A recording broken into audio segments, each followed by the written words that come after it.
Hello, everyone. Welcome to Therapy Clips with Dr. O. Today, our topic will focus on anxiety.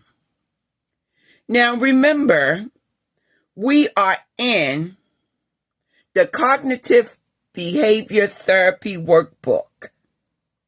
Remember, we started the workbook with understanding depression, low mood, anxiety, panic, or worry. Now, we are going to focus in on understanding anxiety, which I'm quite sure you do remember from previous presentations that I did go over anxiety with you. However, I am going to recap what anxiety is all about and relate it to our present worksheet. Now, let's go. Remember, anxiety is a range of normal, unpleasant emotions. So, anxiety is normal. It prepares us to be safe through the use of the fight or flight mechanism. That is a biological process. So there is a purpose for anxiety, but when anxiety becomes extreme and overwhelming, people come into therapy to learn how to manage their anxiety. So that's what I want you to understand. People feel anxiety when they are worried, nervous, uneasy, feel extreme fear, panic, or terror. I want you to know that there are different levels to anxiety, meaning that people have mild, moderate, or severe anxiety. But most important, you should understand that anxiety is a survival mechanism. It's designed to alert us to a situation that we need to respond to. If we do not respond, our mind and our body is telling us we may be in danger. There may be some type of threat in the environment. So, I'll give you an example. Example of anxiety is you're about to take an exam and you're feeling anxious. You are about to present a presentation in front of a group of people.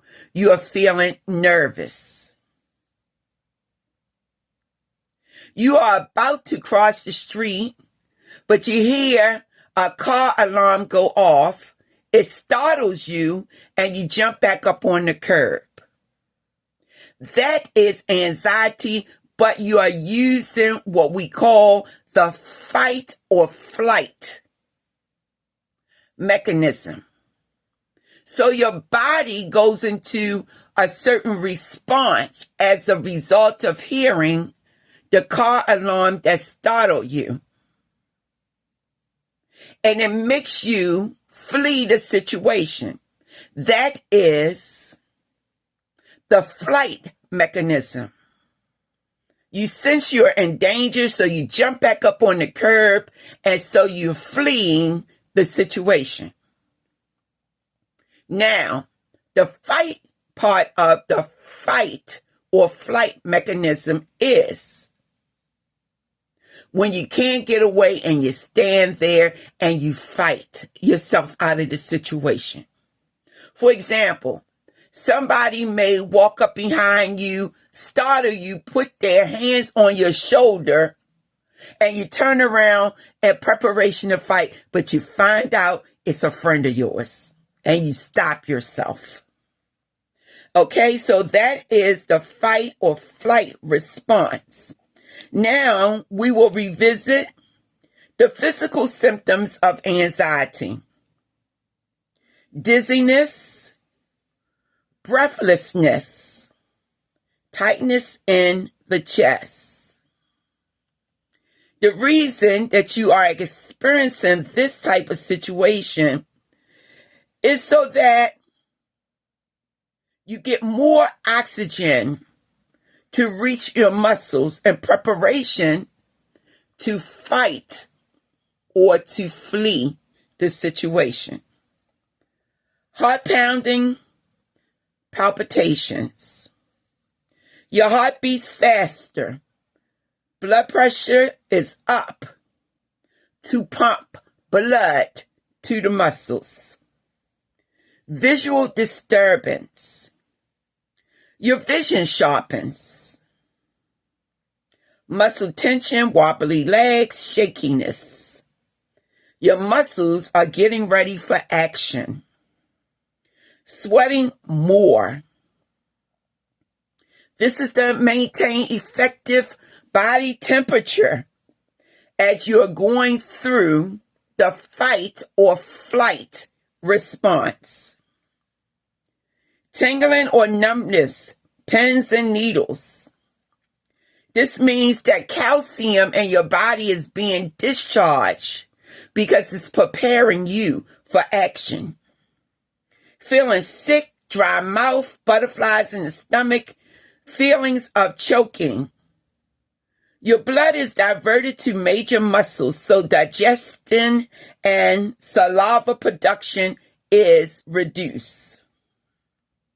Unable to concentrate. The mind focuses on the threat. Alert to danger. Filters out other non-threat factors. And the final reaction to the fight or flight mechanism is feeling like you need to go to the bathroom. That means that the muscles are tightening. It's close to closing off your bladder and your bowels so that when you're going through this dangerous situation, you don't go to the bathroom on yourself. Okay.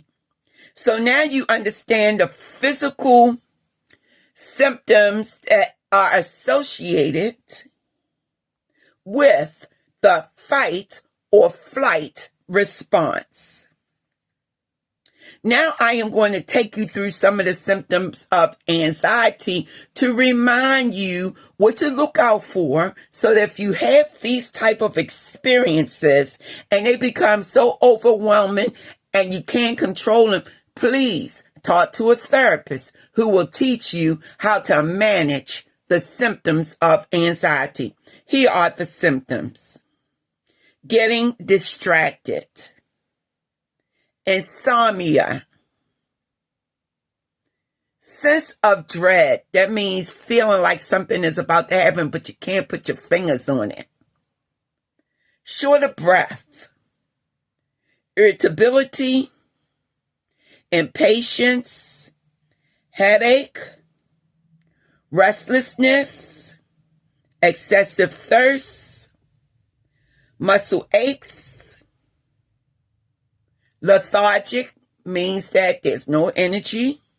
Stomach ache, dry mouth, poor concentration, sweating, feeling on edge is the final one. So now, here's your activity for today. How does anxiety affect you? Here are some thought type of statements. So yes, we are in the thought category.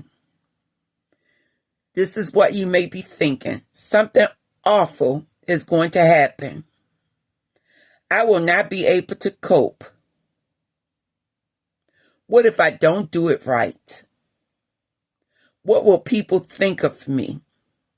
I need to escape. Here are the physical symptoms. Fast heartbeat, physical tension, dizziness, hot and sweaty, tunnel vision. Here are some emotions you may experience.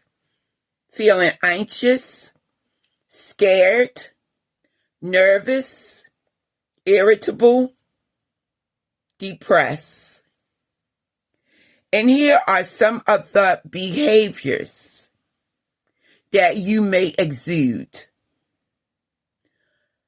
Avoiding situations, increasing smoking, drinking, or drug use.